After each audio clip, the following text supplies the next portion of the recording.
Hej, så sidder vi lige og kigger på et lille sjovt fodboldspil her, og vi skal lige høre lidt mere omkring det.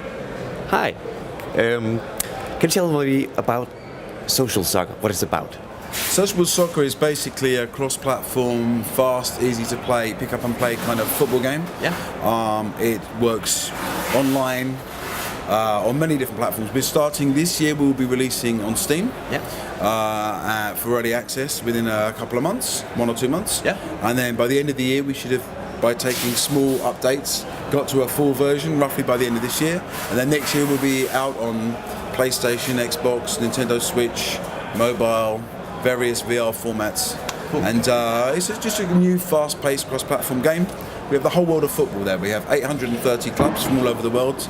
We have 30,000 players, 230 countries. You can play just against your friends, against the AI. Up to 8 guys can make their own tournament and play online against each other, or offline locally if they want to just get some pizza and beer and have some fun. Yeah. We have 67 real-world competitions, so like cups and leagues from all over Europe and the rest of the world. So in England, Spain, Germany, France, with all the teams. So a mode where you've got a manager and you're kind of upgrading him and playing the games via your manager kind of thing. So that's a big, about 100-hour single-player campaign mode to go through the world, winning all the trophies in the world, having a nice glittery box full of trophies at the end. And then we have, we're aiming by the end of this year to have a kind of card we've got 30,000 players, so they're also cards. So kind of card collection where you choose your club. Like I would choose Norwich City, my club. You might choose, I don't know, some team from Copenhagen, or maybe you might choose Real Madrid or Barcelona or whoever. And you just represent that club and start off. Everyone's going to start off with quite poor players, I'm afraid, but slowly collect up better and better players, and it's kind of a card deck turns into a football team. And by this, you can upgrade it, represent your club online, playing against the fans of other clubs. And then we can maybe, if you're really, really good, even let you to go into esports tournaments, you know, playing for, I don't know, PSG or Boca Juniors or LA Galaxy or wherever you're from. This is the idea. Or maybe even your country. You can represent Denmark in a World Cup against guys from Japan and South Africa. It doesn't really matter, you know. So the idea is just a world of football. Yeah. Tell me about the clubs you could choose. You showed me you can pick the underdogs like Greenland and these kind of things. So we have a little bit more license to play around the game because we're not a licensed game. Nope. So we can kind of mess around a little bit. So in our countries, we've got 230. And there's some countries which in the official football world aren't recognised as countries. But in our game they are. So we have a Vatican City team. There is one, but in our game it goes into the national teams. We have Greenland, we have Tibet, you know. So we have teams like that, and we also have some fun teams. So we have teams that people can customise. So we got one called Chinese food, one called kebab shop, one called old ladies and stuff like this. So Chinese food has got pancake roll and chow mein. Kebab shop's got cheeseburger and doner kebab and stuff. But you can just overwrite those with your own names of your friends or people you like or things you don't like. It doesn't really matter. Change the kits, edit the badges. So there's some fun.